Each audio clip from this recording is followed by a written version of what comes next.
and saying that their language is Moldovan language and making it a kind of a Romanian language, rewriting the heroic pages of history, just erasing all these pages from the historic books, textbooks. That's what she has done, and it proves her words. The forced Romanization, the ouster of everything that points to the Moldovan identity is quite clear. To be broadly speaking, they are trying to reformat country that would fit to the neoliberal standards, and I can repeat once again all these facts in order to prove this thesis. The overwhelming part are Armenians of the ruling structure are Romanians. It's quite obvious that the main objective of the foreign officials who invaded the Moldova, they are trying to strip this country of independence and sovereignty, and we have made a lot of comments on that when we see that the military cooperation of Chisinau with Bucharest is being increased as a NATO member. We don't see any neutrality here. They are moving towards not even Romania, but where they are even absorbed by the neighbor states.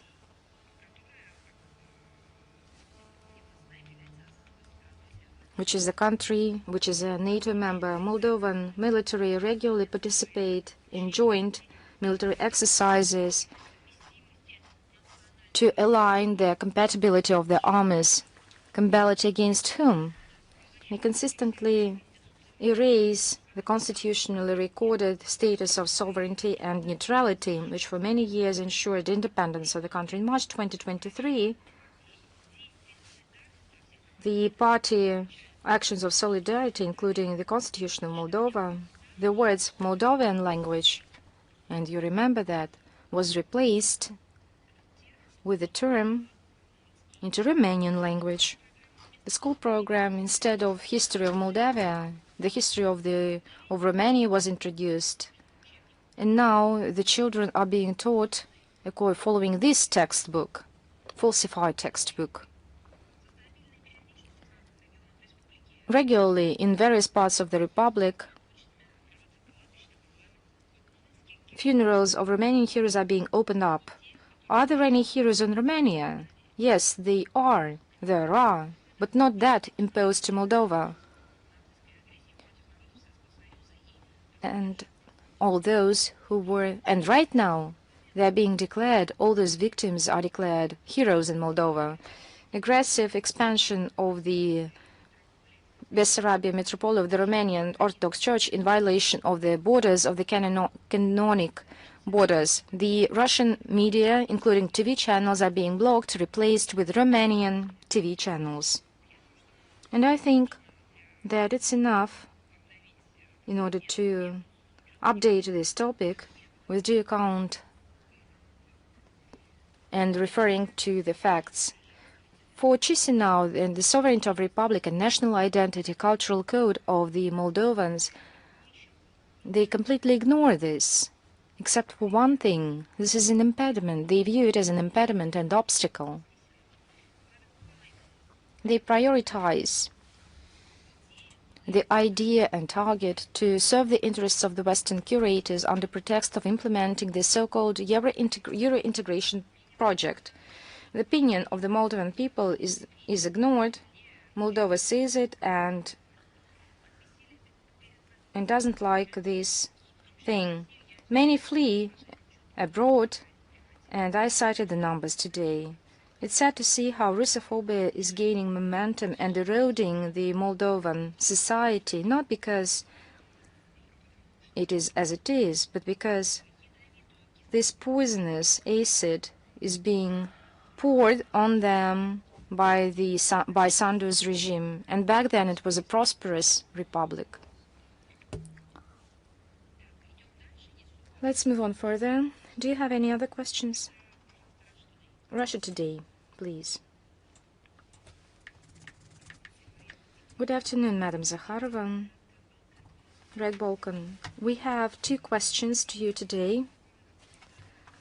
Can you share the latest on the sale of the Russian share of to the oil industry of Serbia, and why Russia decided to sell its share to the company? Was it the decision a kind of satisfaction of Serbia's claims, which wanted to have functional oil company, including oil processing plant, although the Russian owner had a chance to stay in the country and because of the American sanctions and preserve its property before the situation with sanctions is resolved? Let me mention that in our country,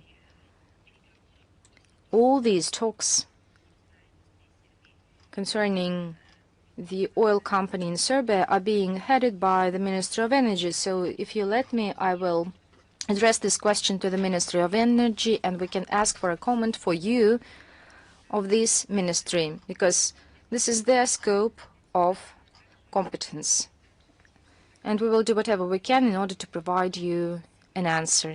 And thank you. And the second question, how can you comment the statement of the Defense Minister of France shortly before his visit to Zagreb that the combat aircraft Rafale was sold to Serbia and to Croatia due to strategic interest of the EU and NATO to progressively liberate Serbia from dependence from Russia and strengthen its ties with the Western countries? What dependence is truly detrimental to Serbia, and why strategic interest of the EU and NATO, and they prioritize the deterioration of relations between Serbia and Russia? There's nothing awkward to me, and throughout many years Serbia was compelled to disrupt mutually beneficial historic ties with Russia. The Western countries tried to drive a wedge into the Russia-Serbia relations in order to subjugate Belgrade to the interests of EU and NATO.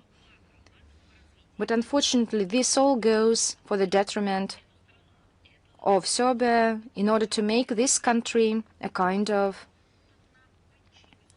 an obedient structure that follows the instructions of all the others, to strip off its self-identity, to make its voice weaker, to blur the cultural identity of Serbia, to impose some alien will and values. And along with that, the Western elite tries to purge from presence the traditional presence of Russia in the region, so that we cannot be presented there. So if we see the projects, we have a look at the projects, and we've already mentioned in your previous question about our exclusive focus on making this project prosperous one, I mean the oil project. If we have a look at other projects, they are not even pragmatic and beneficial. They're aiming to strengthen Serbia's prosperity, to strengthen cultural and humanitarian aspect of this country. In general, this is a beneficial policy for the benefit of Serbia and its nation.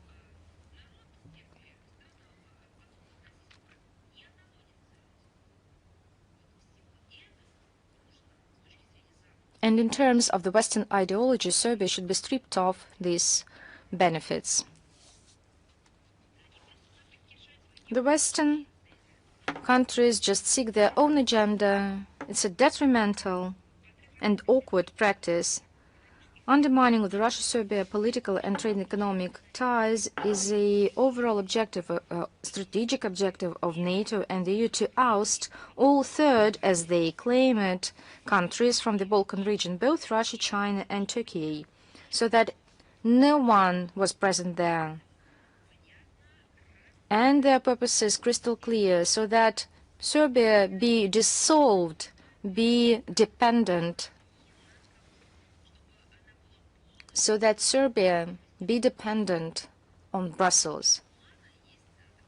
Thomas Mann has a novel, Loyal Subjects. It's like loyalty, a kind of loyalty. No other independence or equal role is not seen by Brussels to Serbia. They just want to absorb and subjugate and to impose its will on other states. And I refer to Serbia right now. If there is no communication, normal communication in terms of financial, humanitarian ties with Russia leads to the collapse of their countries. They cannot do anything because they are tied with some obligations under the pretext of some collective auspices. In fact, they are being guided by bureaucracy imposed by the figures such as Ursula von der Leyen, Josep Borrell, and others. So the Europeans believe that this should have stripped Serbia of political sovereignty. And I believe that Serbia, being a freedom-loving, independent nation which sacrificed many lives and hardships, will stand strong, not because it's beneficial to Russia, China, or anyone else. It's because Serbs believe that they should take their own path of development. Thank you very much. Is Izvestia with us? Yes, good afternoon, Madam Zakharova. Meets Izvestia. We have two questions concerning that Ursula von der Leyen called Russia to show interest in regulating the conflict in Ukraine. What is the assessment of the Foreign Minister of Russia of the statement of the head of the European Commission on the need to show that it's willing to show its willingness for peace with due account of Russian position, which it showed on many occasions on this settlement? Our position, I mean the position of our country on the Ukrainian settlement, has been mentioned on numerous occasions at the top level and does not need any additional signals.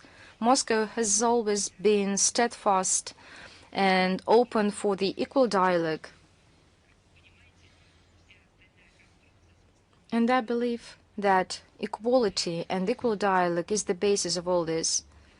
Russia has always shown interest for mutually beneficial solutions, and as for the European Union, we see that they do not want to do so. I've just cited today that while speaking about peace, they were preparing for war, not to preserve peace, but to warm up and fire up tensions. And this proves that they are lying and that their ideology is flawed, because I don't see any sense in cooperating with them if they use ultimatums, claim unilateral concessions, trying to take over Russia. I believe that if we talk about the strategy, I think there is nothing wrong, but being cunning is good, but on the other hand, the lies they use, this is the manipulation based on the crimes, extremism, terrorism, and so on. And these are quite different things. There's no interest of Europe in settlement of the conflict because Europeans have not shown any desire to engage in a direct and honest dialogue with Russia. The day before yesterday, yes, there was a press conference between the foreign minister with his counterpart from Namibia yesterday.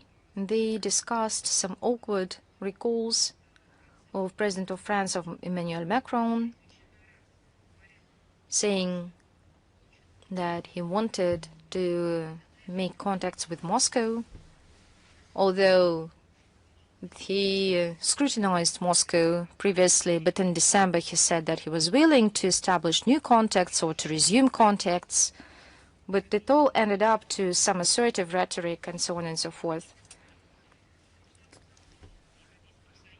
The European Union has already forgotten the European diplomacy. They do not want to discuss the settlement of the Ukrainian crisis, but they are committed to torpedo any Russia and American initiatives in search for peaceful solutions. They are wiping up Russophobia and anti-Russia narrative. And it is proved by the digits and by the figures themselves, and I'm referring to their aid, to the funds sent to Kyiv. This is a kind of not even a military aid, but a financial aid and terrorist aid. The European Commission reported that it supported Ukraine since the start of the special military operation, and by beginning of January 2026 reached 193.3 billion euros, so over 193 billions of euros, unspeakable numbers, and 69.3 billion euros were allocated for the Ukrainian army. And as for the rest money, we've got to know from recent documents showing complete corrupt nature of the Kyiv regime. Today, I've already mentioned that for this money, using this money as well, they send children to Turkey, as they call it, rehabilitation, and children there in Turkey come back being pregnant. Within this mission, more than 85,000 Ukrainian fighters were trained on the territory of the member states of the association. They are making cannon fodder out of them, and the British and the French continue to lobby the aggressive plans for the security guarantees. They should understand that this idea is unacceptable for Russia, but they stubbornly do that in attempt to attempt any constructive, peaceful settlement. Is this an effort to done to ignore that? I answered this question already. Is Sinhua with us? Good afternoon, Madam Zakharova. Sinhua is here. With the introduction of visa-free regime, the tourist flow between Russia and China is growing, but some Chinese tourists care about the mobile service, accessibility of payment, and the registration during their trips to Russia. What measures does Russia make to make the presence of the foreign tourists more comfortable? And what tracks does Russia and China can strengthen cooperation? As you noted, the tourist flow between Russia and China is gradually growing. With the introduction of a visa-free regime, the number of mutual trips has significantly increased, and in 2025 exceeded 2.4 million. We are happy to receive guests from China and other countries in the world. We create all the necessary conditions for their comfortable presence. We are developing new tourist routes. We create modern infrastructure. There are no reasons to be concerned about the things that you mentioned.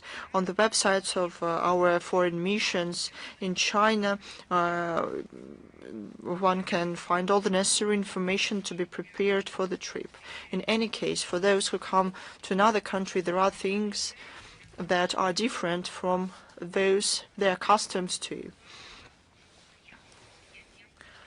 And I'd like to say that when I come to China, certain inconveniences happen to do with payments, for example, because cards unfortunately do not work because Russia was de-SWIFTed. Unfortunately, we have to find alternative options. This inconvenience is manifested in various situations in various countries. We have to find ways out. Our countries should work to minimize inconveniences for tourists. And despite the fact that for many years people have been using cards, now I come to China. Unfortunately, I mostly go there on business trips, not for tourist purposes.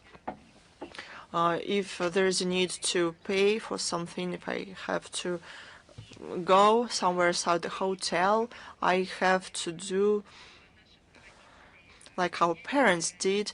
I have to change money in the exchange offices. And of course, this does not reflect the modern technological achievements. This is an opportunity to see what we can do for the tourists from our country so their presence is more comfortable. But let us finish on the positive note. Both in Russia and China, there are a lot of wonderful places, and I'm sure that learning more about traditions and culture of each other will facilitate strengthening humanitarian foundation of our relations, our friendship. I'm always happy to meet our Chinese friends. Welcome to Russia. We have a wonderful tradition. It appeared a couple of years ago, but it has come to be an important part of this important part of our year. I mean the celebrations of the Chinese New Year. It gives an opportunity with love and hospitality to show these traditions in Moscow. Moscow is an open platform for interesting cultural experimentations, and this experiment was very successful in my opinion. Traditionally, Chinese New Year takes place in Moscow, and it's a huge event. We will be happy to see Chinese tourists in Russia as well, and Russian tourists in Moscow at the events to do with the Chinese culture. Equally as wonderful, the Russian Muslims holiday takes place in China. And I think you know that already. I think it is also a wonderful tradition here. I just named a few, but from many, many more of them. Thank you very much. Thanks to you. You know, we have exchanged cultural years that were declared. They are over. They were 2024 and 2025. But they set a wonderful example for mutual humanitarian and cultural enrichment and implementation of a lot of projects. So I think it will be followed up on. There were events within the framework. They were in the interstate calendar, within the agreement. But also there were events, the public events, as a response to this. They became a part of this huge agenda. And I think that people understood, both here in Russia and in China, that it is interesting, it is beneficial. It is aimed at mutual enrichment in terms of culture and knowledge. And I think that this tradition will live on. to hold major, or probably not that major, events in our countries. Thank you very much. Thanks to you. Is China Media Group with us? We have one question. You already commented on the situation with the Greenland and the US in the first part of the briefing. Nevertheless, Donald Trump recently said that that the US is going to introduce 25% tariffs on any countries that trade with Iran. What does Russia think about this, the use of unilateral sanctions against sovereign countries? Are we going to change our cooperation with Russia's cooperation with Iran in key spheres, for example, in energy? This question was commented on in detail by our Minister Sergei Lavrov. He said, and I'm not going to cite, I think that you got to know that, and I will provide a link to this quote in the text of the briefing. Russia does not recognize, does not accept that, and we will continue with this approach. Our cooperation with Iran is beneficial. We are committed to cooperation in various spheres, including in energy. We will continue developing cooperation with all interested states based on our national interest. We won't be guided by the threats and blackmail of third countries. Thank you. Is Rita with us? Do you have any more questions, Rita? Yes, indeed. Good afternoon. Rita is here.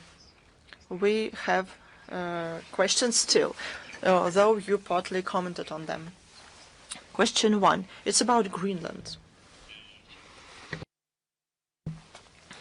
Donald Trump is quite stubborn in saying that if the US won't take control of Greenland, it will be seized by Russia or China.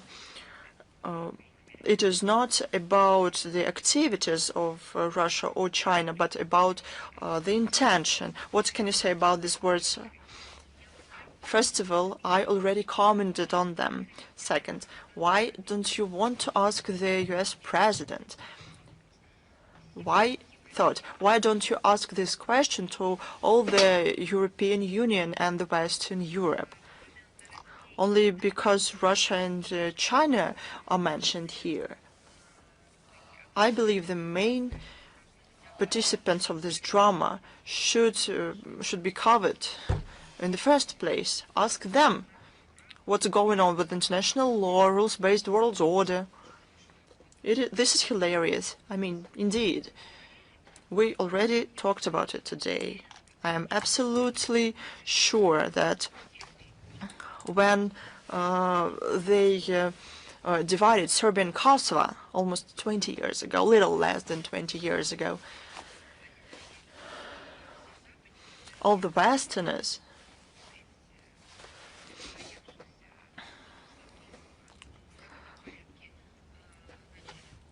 after they did not go to the UN Security Council, though they started a parade of recognizing Kosovo as a sovereign state, the whole EU proudly added one more star to their flag.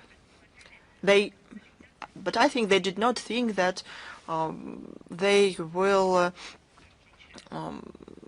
forestall that. But why does this situation any different? Probably they thought that they will be saved by because of the loyalty of the US. Look what the Russian president said back then. That's when Vladimir Putin addressed the Munich conference, security conference, and the government actively commented on the situation around Kosovo with illegitimate annexation of it from Serbia. This was a precedent, and this can come to anyone. But the EU thought otherwise. They are untouched. They said that they thought that Russia was threatening them.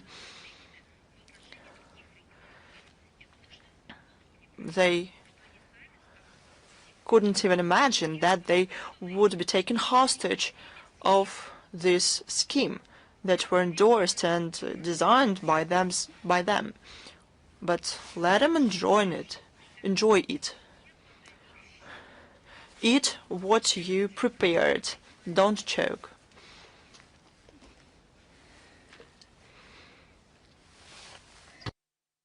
Thank you for this commentary. I have another question. It is quite multidimensional, but I would say that the previous one was not very specific. The president of Venezuela, Nicolas Maduro, who was kidnapped by the US during the holidays, became the second president after Bashar Assad, the head of state that is friendly to Russia, that was toppled with force. Does Moscow see this as an assault on its positions at the international arena? Is it afraid of the mass protest in Iran? But please, let's pause here. Let's deal with this first. Venezuela, Iran, Russia, the US, and so on. Let's start with this part.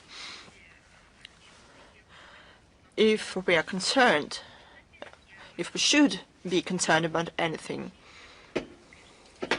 but you said that it is a generic question. Well, if we are to be concerned, we shouldn't be concerned individually, but collectively.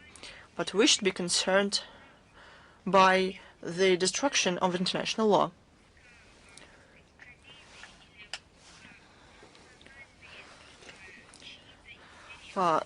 Some national vested interest shouldn't play a role here. Steps are taken every day that change our personal plans, our public plans. Every second something is going on. But such actions destroy the international legal system. What does this mean? Let's say as it is. Just like with Kosovo, that was seized, that was taken away from Serbia illegally. The strategy is now applied to Greenland and Denmark. Inside this coalition, I'm not talking about the global majority here, within the collective minority, with the Western minority, they don't have a pillar, the basis, so that these processes are stopped in the legal framework or to be settled legally. All those who said that the situation in Kosovo was unacceptable, these countries have something to rely on. And now we're talking not about the violation of somebody's agreements, union commitments, and so on. We are talking about the global undermining of the legal system. When there was an outrage about the situation in Crimea and Donbass, that ostensibly Russia acts illegitimately, we refer to international law that said about the will of nations, the right for self-determinations, and thus these references are not only theoretical, they are practically applied. This happens within the international law, probably as any other law. The provisions of the international law provide for various interpretations. There's no doubt about it, but this is a basis Now the territories are divided, and countries are divided without any reference to any international legal provisions and norms. That's what I'm talking about. That's what is going on with the interference into internal affairs and coup d'etats. No references to international law, the UN Charter, the conventions and treaties signed by anyone. They're not cited, they're not referred to.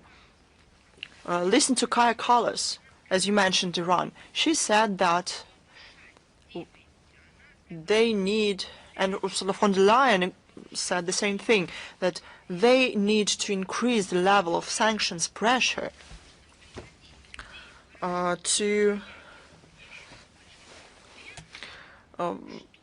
make people in Iran even more turbulent, which will lead to coup d'etat. And they said that directly. The interests of all those who believe that international law should be respected. The rights of these people are violated. But the international law was a sphere that gave a chance to the world, to countries, to negotiate, to agree with each other on legal grounds, to bet not only on force, on the possibility to trick someone with force and some other things, and to rule the world. Without law, there is no democracy. Today, this is a threat to everyone who believes that democracy is the best system, because democracy can be applied not only within states. Democracy, as it is declared, including in the West, they are the perfect system. It should be demonstrated in the international. So how can we talk about democracy in international relations where there's no legal system? Democracy is based only on laws. Because in order to define quorum, majority, or consensus, you need to have a law, not just an ability to count. Yes. If you don't mind, the second part of my second question. If the tensions are escalated in Iran, what help can Russia provide to Tehran? I believe that I answered to this question in my comment to your Chinese colleagues. Thank you very much, Madam Zakharova. So let's move on. Is France Press with us? Madam Zakharova, good afternoon. We have a similar question.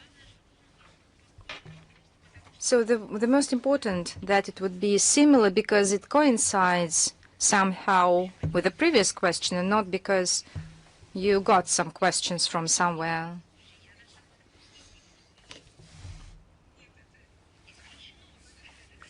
No, I think that's not possible. We have another question, maybe a surprise question. We had it today. In Niger, there is an outcry about the nuclear fuel that was allegedly, with uranium to be exact, ended up in the territory of airport in Niamey, in the capital. And Russia, in general, spoke out loud that it was interested in joint exploration of uranium in Niamey. Is Russia ready to get this nuclear fuel? With due account that this topic emerged just during the briefing, and I need to have a look at what is playing out right now, and if it's so relevant, I can give an answer and then publish it. and we can answer you personally. Thank you. Is Anadolu with us? Yes, good afternoon, Madam Zakharova. Good afternoon. You've answered 2 questions, but we have a third one. We've just seen film Nuremberg. Can you share your assessments on the image of Russia? It's an American film. No, I haven't seen this movie. No, I haven't seen this movie because there are a lot of such movies, but I haven't seen this exact movie. When it was released, I think it was in December. No, I have not seen it. I will try to do so and come back with my comments. Thank you very much. Is Almaydin with us? Yes, good afternoon, Madam Zakharova. I think you have answered to our questions, and thank you very much. Is Rudaf with us?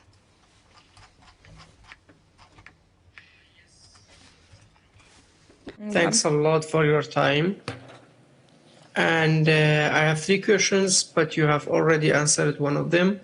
And I will start with my second question. Over the past year, the Damascus forces or their affiliated groups have reportedly attacked Druze, Alawites, and Kurdish neighborhoods in Aleppo. There are reports that these attacks might continue in other areas. What's Russia's position on these attacks, particularly the most recent one targeting Kurdish neighborhoods in Aleppo? I would like to say that, of course, we were concerned about the developments playing out in Aleppo and this escalation, and we prioritize ensuring security of civilians and their protection. Of course, attacks on them is not tolerated by Russia. We are persuaded that the path towards a long-term, sustainable and robust normalization in Syria lies through negotiation with the participation of all ethnic communities of the Syrian society. And we believe that it is of principal importance to respect the sovereignty and territorial integrity of Syria. And the recent events confirm that the relevance of the task of the agreements on reintegration of the Euphrates region signed in March 2025 between Syria and the Syrian Democratic Forces leadership. Is that in your discussions with Iraqi and Turkish officials, have you addressed security cooperation? Is Russia seeking to develop security cooperation with them, particularly through the sale of Russian weapons and new technologies? We are in a close contact both with Turkey and Iraq on a wide range of issues of mutual interest, including regional and country security. So let me end up with this, if you don't mind. Thank you very much. We are moving on. Is Pakistan media, Duni News Pakistan, with us? Pakistan, thank you for taking my question. I have one question today. Iran says that the recent unrest inside the country is supported by the United States and Israel. There are also reports that the United States may be preparing some kind of action against Iran. Does Russia think that the United States may try something similar to what it did in Venezuela? How does Moscow view the current situation around Iran? Let me start by the second part of your question, and I've answered it today on many occasions. And we have statements published at the website of the Minister of Foreign Affairs, and our Foreign Minister, Sergei Lavrov, expanded on this topic just a day ago. As for the first part of your question about the attempts of the U.S. against Iran,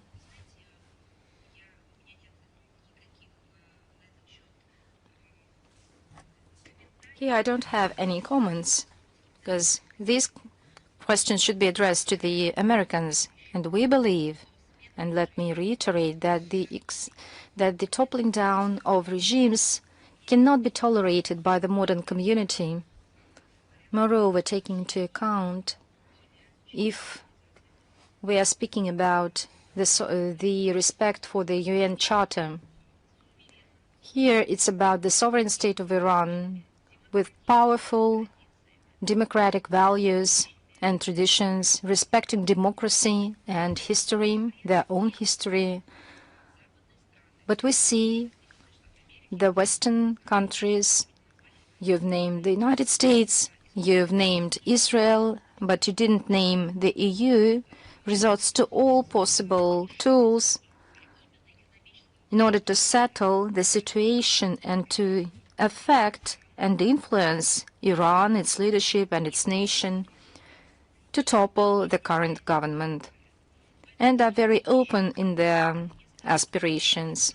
I don't know if there are other plans. You need to address these questions to them. I think it's crystal clear that they weaponize economy, social and economic situation in order to pursue illegitimate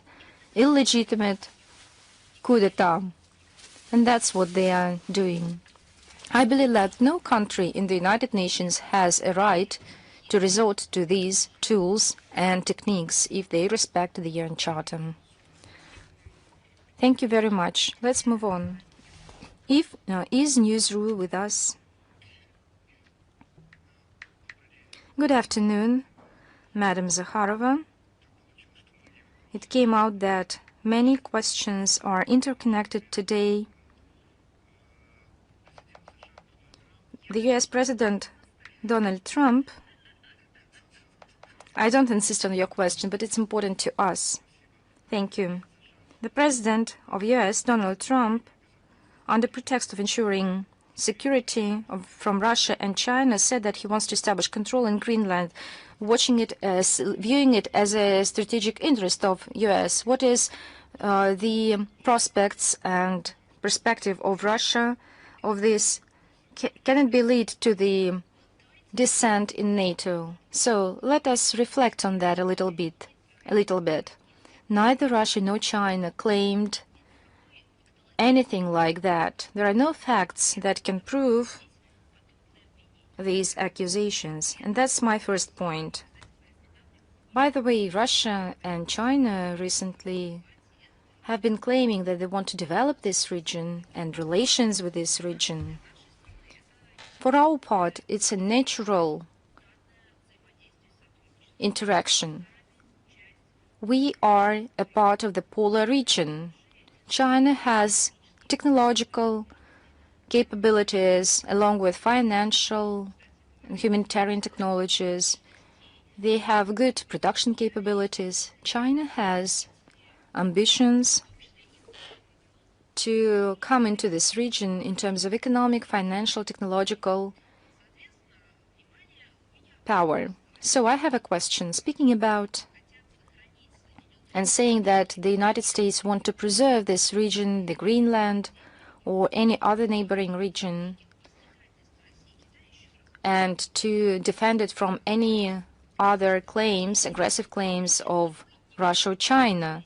I can say that we have no such intentions. It means that this region, they want to put it beyond, withdraw it from cooperation with Russia. And why? Because it's not a competitive player, I believe.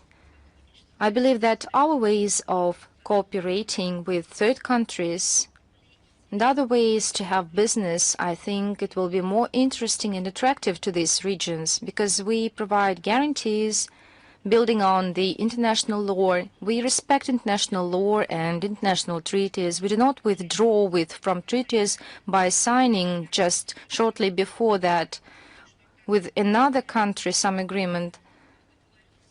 We are not fooling anyone, withdrawing without any warning. We are responsible. Russia is a responsible country, international player, which means competitiveness, fair competitiveness in resolving differences based on peaceful solutions, on the equal dialogue, expecting the same attitude from our partners. That's why I believe this is all playing out. Because this pattern of behavior and pattern of cooperation on international arena suggested by Russia and China is indeed a powerful and robust basis for the development, the internal development, international contacts, and all they want is to discredit our country, using all these illegitimate toolbox available to them to oust us from this media and public space, and that's what we call neocolonialism. And that's the way it is. But the problem is that the West Europe, EU, believed that if they were members of NATO, if they have connections with the United States because of their membership, their belief, blind belief, and they went wrong. Thank you very much. Thank you. Is Balt News with us? Good afternoon, Madam Zakharova. The intelligence services of Russia said that the Constantinople Patriarch of Varfolomei is obsessed with the idea to oust the Russian Orthodoxy from the Baltic states, trying to distance the Lithuanian, Latvian, and Estonian Orthodox Church from the Moscow Patriarchate, trying to attract its priests. What are the aims of the Constantinople Patriarchate, and is it independent in its aspirations? Does the Ministry has any ties with the Moscow Patriarchate, and does it has anything to do with the church diplomacy? Let me expand on the last part of your question. Of course, the comment that was made by the intelligence service of Russia is a comprehensive comment. So we do not need to make our own comment, but nevertheless, let me speak up. I think that the Constantinople Patriarchate has been long before in the zone of interest of the Western states, and being very active in the countries which are trying to restrict in the rights of the Orthodox believers who do not want to tolerate with the imposed neoliberal values, who are against some non-canonic ideas. A lot of studies have been published on this topic. We believe that Constantinople acts in frame of political technologies supporting the so-called church opposition, dealing with some political dirty job, not rather than traditional beliefs such as rituals, traditions, philosophy, science.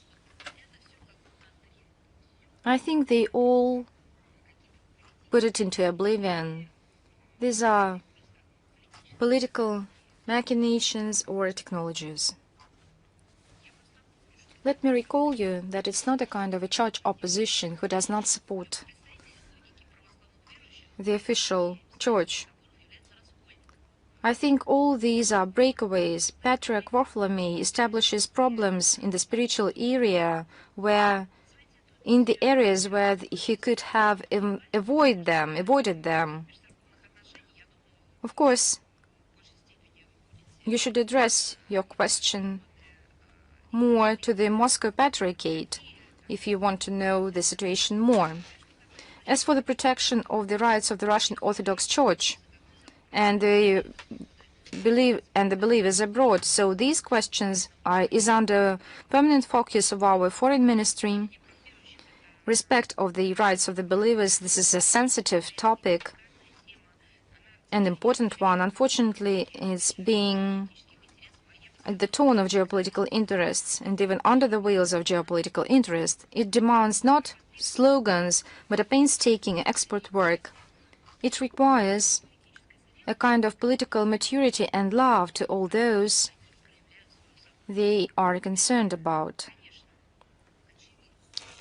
It's clear that maybe you cannot see some small things behind the big things, but I think that Bartholomew should have seen great sufferings of people in Ukraine and ask a question even to himself. Where these geopolitical experiments led to, experiments to divide orthodoxy in Ukraine, because right now many families and people are surviving and preserving, trying to preserve their soul, fighting for it. With the Ukrainian army, dehumanized Ukrainian army,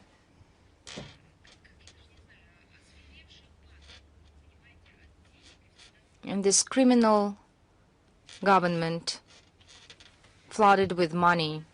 The situation with the rights of believers in the Baltic states is not better, even flagrant. We see that the Orthodox priests are being scrutinized in order to force them to change their church jurisdiction. We told them once that you need to think about such persecutions on the Russian-speaking population. They answered that it was a kind... No, that's true. They started to persecute all that is connected with the Russian Orthodox Church, Russian culture and language. The most high-profile actions are the actions of the Estonian parliament, who tried to legitimize interference of the state in the Estonian Orthodox Church. We have already given our assessment, and I'm talking about our foreign minister and the Minister on International Cooperation on that to ensure the rights for the freedom of religion by Mr. Melich on June 20th, 2025. As for the cooperation, we have something to say. We have a close cooperation with the Moscow Patriarchate on a wide range of issues of mutual interest, dialogue of culture, religions, protection of the rights of believers, help of those living abroad. And for these purposes, as you know, and I hope you know, back in 2003, a working group on interaction of the Foreign Ministry of Russia and the Russian Orthodox Church was established. The Russian Orthodox Church, as the major and respected public institute in our country, has the same mechanisms, consultative mechanisms, with many other bodies at the federal and regional level. We have an intense dialogue between other conventions, and you know, by the way, I would like to say, just not to give pretext to anyone, that we do not have such things. We have an active dialogue between other conventions, and it confirms that the high level of state confessional interaction in our country, and by the way, this dialogue, this is a work, and it's highly appreciated by the believers and parishioners, by all those who belong to this or that convention. They are grateful for this dialogue between the foreign ministry and various confessions, because it has practical outcome and aims to defend the rights of values that are very important to them. By the way, I would like to underline that the Minister of Foreign Affairs acts in strict compliance with the enshrined in the Constitution of our state the principle of the so-called secularism. But right now, I'm speaking in good terms, with good connotation, when we are talking about inter-church diplomacy. Of course, we are not engaged in this. We help to answer the requests. We help where this help is needed, but not otherwise. We are not acting as mediators.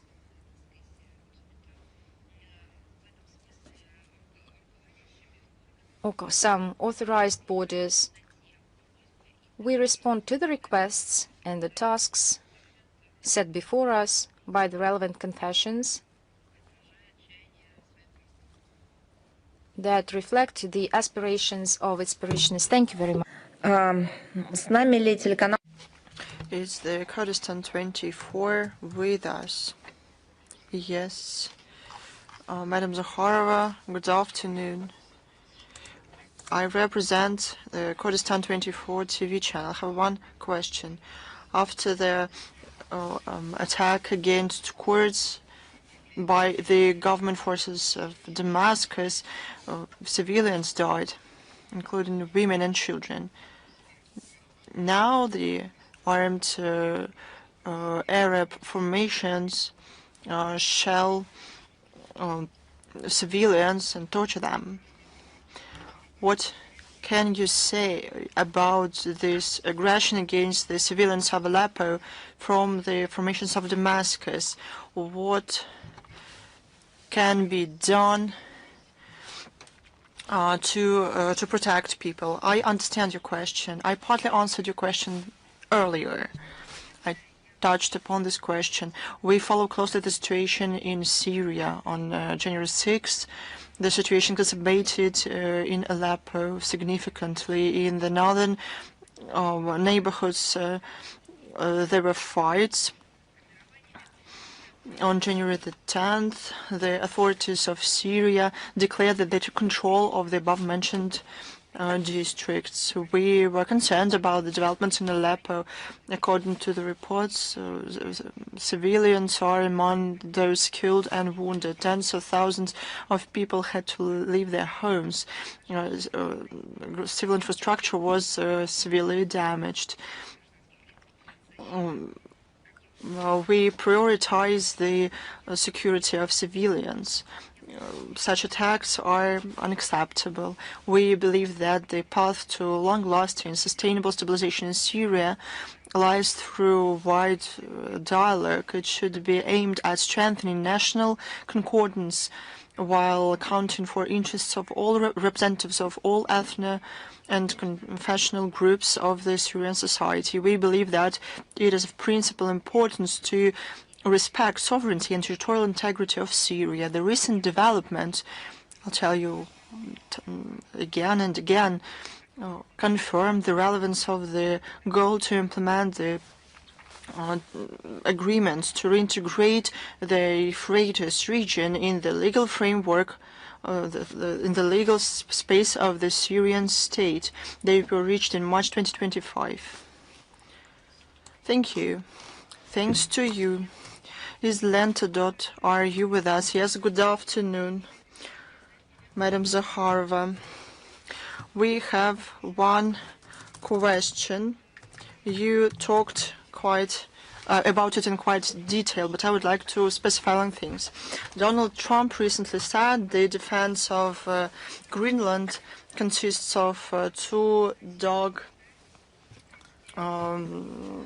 sets, while Russian and Chinese submarines and ships are very close. The head of Donald Trump said that the U.S. will seize the island one way or another. How this will influence the relation between Moscow and Washington? I talked about it already while answering other questions. In the very material, in the first part of our briefing, I talked about it, and there was a question, not rhetorical, about what to do with the international legal framework. And but this is not an issue of bilateral relations between Russia, or between the US and Denmark and I don't know, what their self-governing territory, Greenland, or between Russia and the US, between China and Denmark, or China and the US. I'm talking about the whole system of international relations. And this is called the new normality in international relations. This is the new ethics. Or is it not? Or the international law is the ethics. When we talk that without international law, without laws that are respected by countries, not one day lottery tickets, but laws, everything will turn into chaos. We were told, let's not do that. We have a rules-based world order. The West said, we'll deal with that. But they did not deal with it. What does Russia and China have to do with that? I don't know. We have nothing to do with that. Earlier, the US and the current administration did not even mention us, but they just need some beginning to explain. We see chaotic measures from the EU, a lot of regiments for ostensibly protecting Greenland.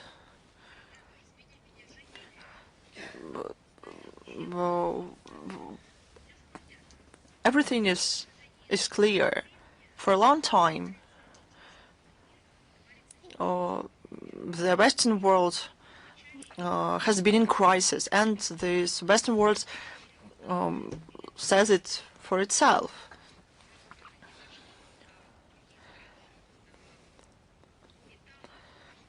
Because they get metals, natural resources, gems, and etc. at their will. They do what they wish.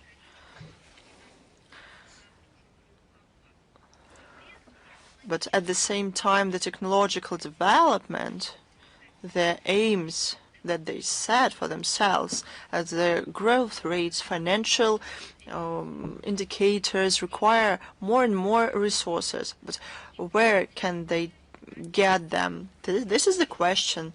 They want to take them away from someone and to look for countries that are probably destabilized, but Russia and China have nothing to do with that. We want to negotiate and to respect interests, not only our interest, but also the interests of those that we have a dialogue with. We show that the resource-based economics, finances can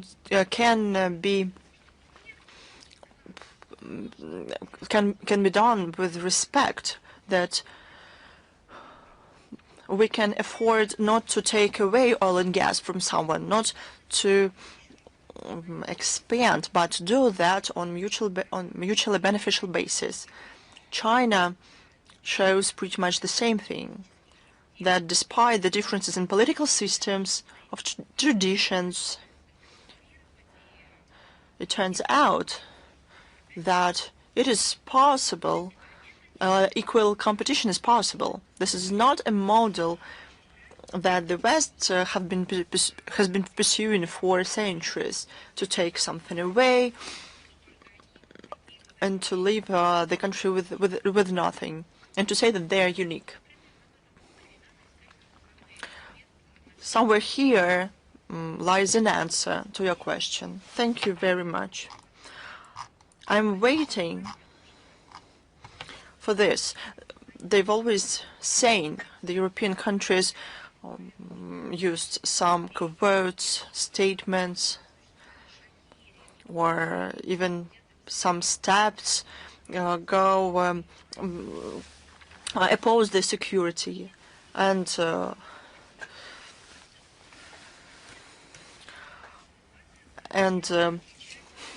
they are told that a part of your country will be taken away. So I'm waiting where they are going to expel anyone or to invite ambassadors for conversations. This is the level of affairs. This is how they deal with things. Thank you. Thanks to you.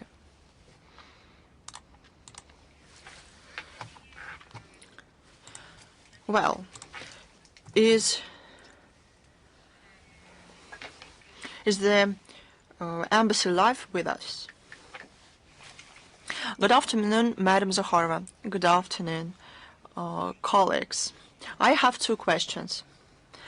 How does Moscow evaluate the possible court decisions regarding Nicolas Maduro? What steps can it take if he's sentenced to death? You know, according to the universal acknowledged norm of international law based on the principle of sovereign equality of states, Nicolas Maduro, as the head of state, has an absolute immunity from the jurisdiction of the US and any other countries beside Venezuela. Leaving alone the issue of illegitimate use of force, we commented already on that. The fact of his abduction and detention violates the international legal commitments of the U.S. Any court decisions will be equally as illegal if the U.S. court remembers the international law and rules to release him.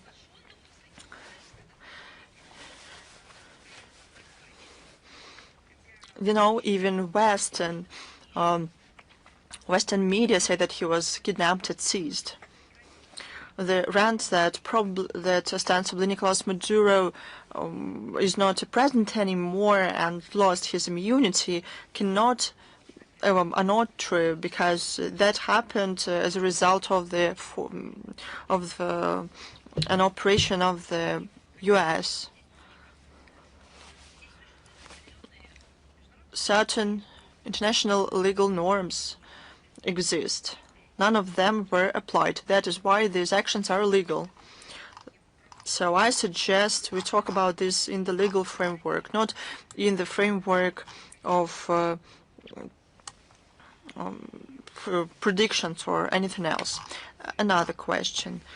Can we see the statements of the TV host Vladimir Solovyov about the second-rate importance of Venezuelan and Syrian tracks in comparison with Armenia and the Middle Asia as the official position of Moscow? Oh, let's see.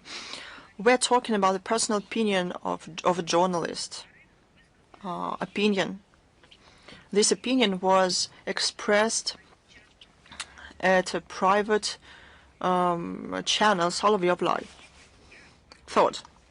I read the quotes, not based on some parts of his quotes and words, but this was a question. It was not a statement. It was a question, a rhetoric probably, but it's not up to me to decide.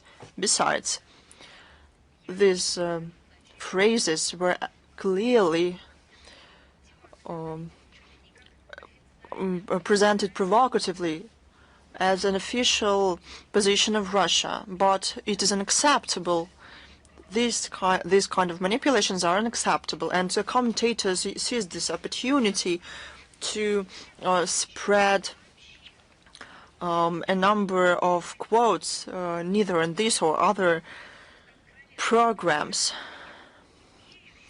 speculations about Russia ostensibly having aggressive aspirations regarding the neighboring post-Soviet states. In this regard, I'd like to, one more time, to say the official position is expressed by the authorized officials.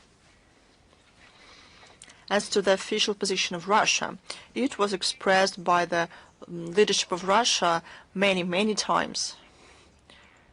about our policy in the context of our common Soviet past, post-Soviet space, the relations with now sovereign states. I'll tell you yet again, this position has been expressed for tens of thousands of times during summits, negotiations, consultations, press conferences, interviews. They were expressed by the President of Russia, the head of the government of the Russian Federation, the foreign minister, a defense minister, of all kinds of ministers. Not to enumerate everyone, but I'll tell you that we regularly maintain dialogue through the existing and the post-Soviet space structures like CIS, CSTO.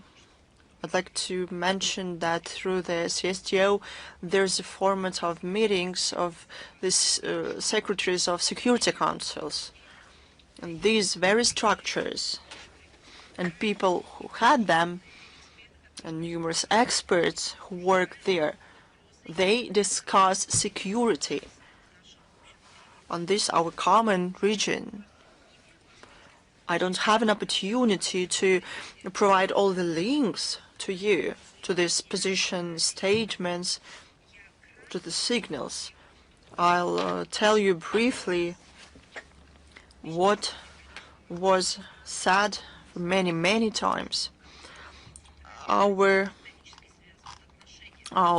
have historical relations of good neighboring, strategic partnership, friendship, brotherly friendship and cooperation. The key to development of our ties are good personal contacts between the heads of our states based on mutual respect and trust. And I would like to add from myself, we should judge by deeds. We came to help many times. We extended a helping hand of friendship many times. We expressed the best emotions, the compassion. We sincerely shared happiness and joy when we shared the achievements, our colleagues and friends in the post-Soviet space.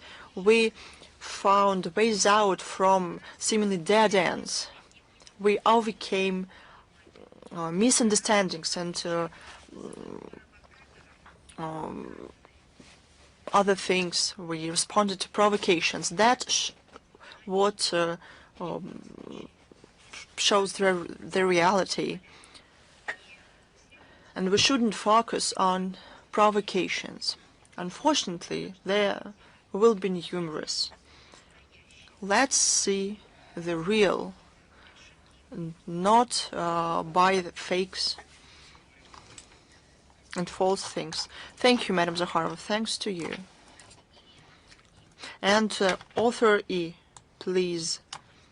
Are you here? Yes, we are here. Congratulations on the belated holidays.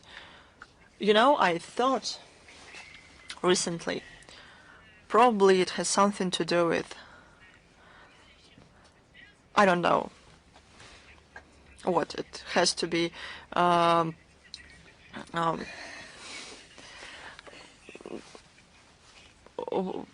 it has to do with, but let us congratulate with and I also would like to congratulate you on the upcoming holidays. There will be a lot of them. We have accumulated a lot of questions. How does Russia see the new security architecture in Euro-Atlantics and Indo-Pacific region, given the growing crisis around Taiwan and in the relations between the US and China?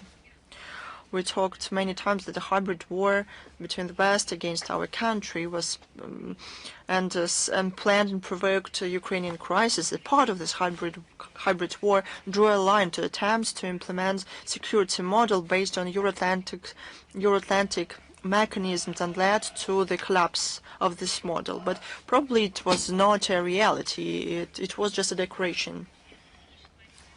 As a strategic reference point, we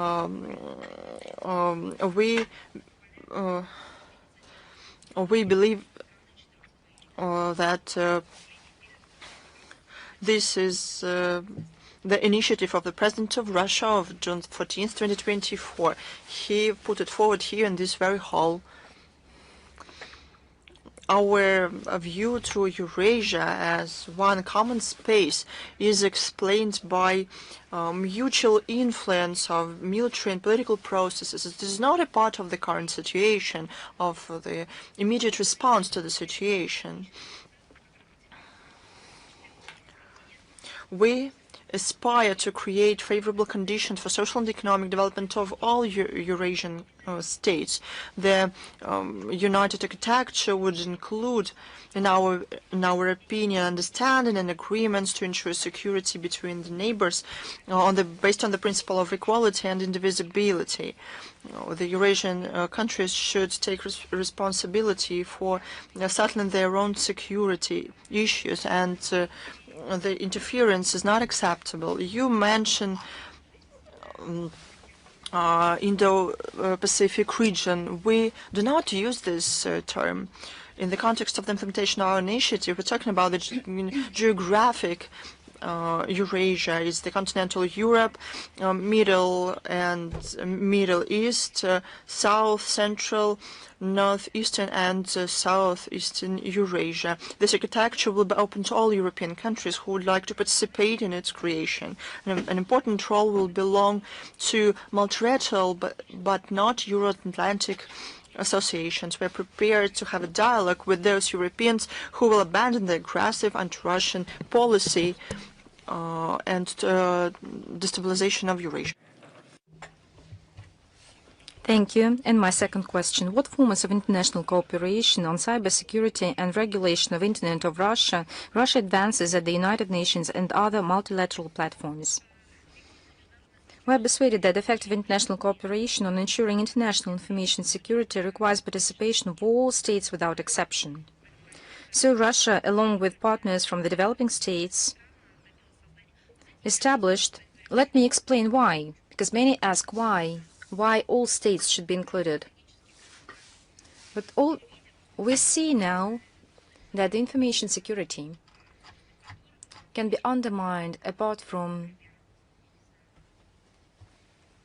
example, military and political aspect we were talking about earlier. As for the anti-missile system or some other types of weapons, we can see a kind of a model that threatens information security of the states, of the neighboring states, or the whole world, literally in one specific location, in a state which has no achievements in terms of information and technologies. We see that people right in the mountains or in the field or in the forests deploy tent or other shelters using hundreds, thousands of mobile phones, assembling a kind of a system to hack something. For example, websites, accounts, web portals, servers, accounts, and so on. Moreover, we've learned just recently, and I believe that at one briefing I will focus on it specifically, and it was awkward to me what we've seen.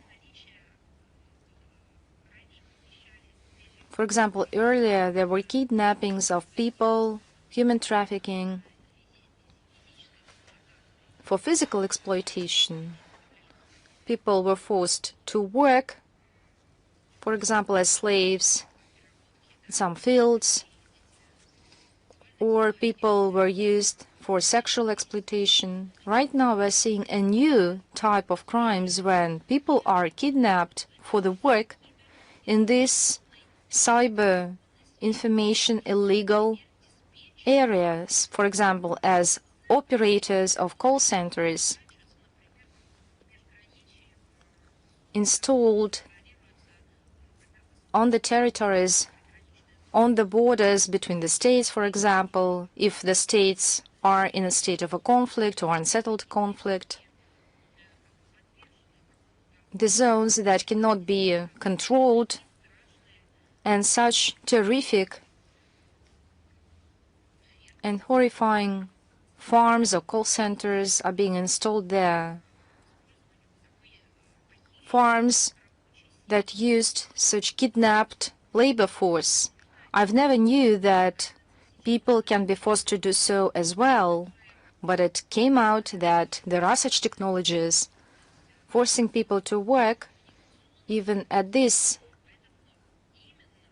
in terms of communication. So that's why I'm speaking about inclusion of all the states to ensure international information security. So Russia, along with partners from the developing states, established in 2026 the World Mechanism on Achievements in Information and Communication Technologies in the context of international security and advancement of responsible behavior in the use of it. On December 1st, 2025, this decision was adopted by the General Assembly resolution, and it's about the establishment to replace the temporary form as a permanent negotiation board in all aspects of international information security.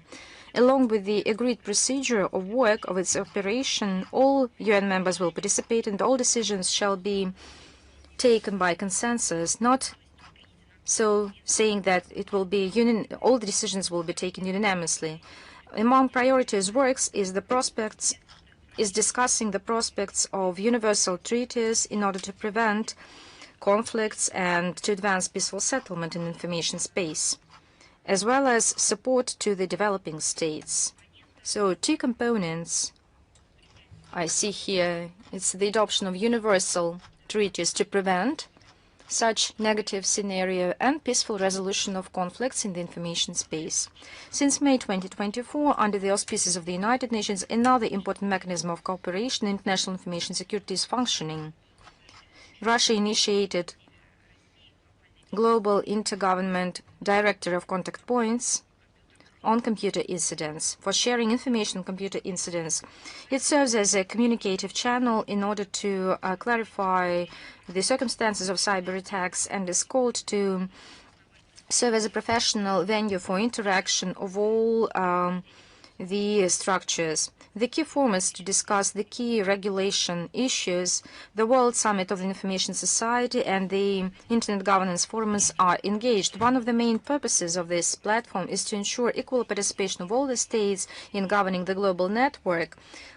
And in this regard, the extension of the mandate of the World Summit of the Information Society is very important for the next decade, along with the achievement on establishing and extending the format of the permanent UN format on the Internet governance. We have established the framework and it's operating.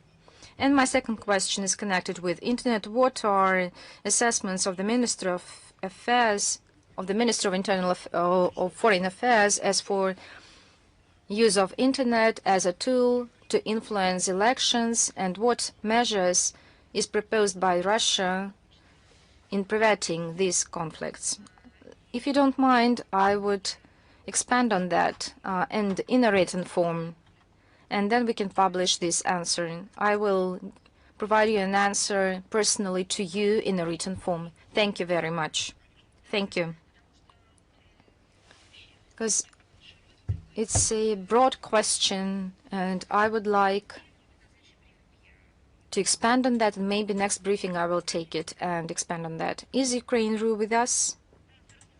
Yes, good afternoon, Madam Zakharova, Anna Cherkasova, Ukraine Ru. I congratulate you with all the holidays. If you don't mind, I have two questions. Yes, please. Go ahead. Our first question. Jeffrey Sachs said that Europe, once again, injures itself, it seems that it lost any sense of diplomacy, and the only way out is to spend trillions of euros for arms. But earlier, in responding to my questions, you mentioned that Europe cut off all diplomatic connections and ties with Russia. Can we act likewise with the European continent like we did during the Hitlerite coalition? What is your question once again? Can we repeat the scenario of the Second World War? Let us stick in this regard some political literacy. We belong to the European continent as well. So I don't understand the term threats from the European continent. Russia is a European state. We are a part of the European civilization. We have very much in common. We have many religions, peoples, ethnicities, traditions. And we are the country which develops traditions of the European civilization and preserve them as well. For the western part of the civilization which has already lost them, and I'm talking about the culture, right, ethics, philosophy, science, and so on. So I think that your question is about military and political alliances, or, for example, the West. I think that's the way you should put your question. I think it's a question about our defense capabilities. We closely follow practical steps of EU and NATO to force militarization of the European countries, building up the military potential at the Russian borders, deployment of offense systems, large drills, provocative drills, and pumping of the Kiev regime with weapons used as a tool. And we make regular comments on that. And amid this aggressive line of the current European leadership against Russia and intimidation of its own population with war, and we believe that these questions are we take these questions very seriously. We cannot tolerate the actions that jeopardize our security, and we will be compelled to respond to this in our military planning, including the programs to update all types of weapons and military equipment. And my second question, Madam Zakharova, today we talked a lot about violations by the US of international law and laws. And what's the format with which the Minister of Foreign Affairs wants to build contacts with the United States? I think we should invite you to the press conference of Minister of Foreign Affairs Sergei Lavrov, and you can ask the question directly to him. And I think he will give you a detailed answer, because your question is a comprehensive one, and it needs a comprehensive response at the high level, because we have a lot to say. And I think it will be interesting to listen to the answer from the minister. Oh, there are a couple of days we have before the press conference. Thank you very much. As I've said earlier, due to the fact that you have comprehensive questions, I will answer to your questions personally in a written form. And of course, all your questions will be answered. So once again, congratulations, my congratulations with all the holidays. And on Tuesday, on the 20th January at 11 a.m., a big press conference by Sergei Lavrov, interpreted into English, simultaneous interpretation into English, French, and Spanish. It will be broadcasted at TV channels, of course, at Russia 24 as well, Russia Today, and of course our social media accounts, and on the website of our ministry, with interpretation, simultaneous interpretation into other languages. So see you soon.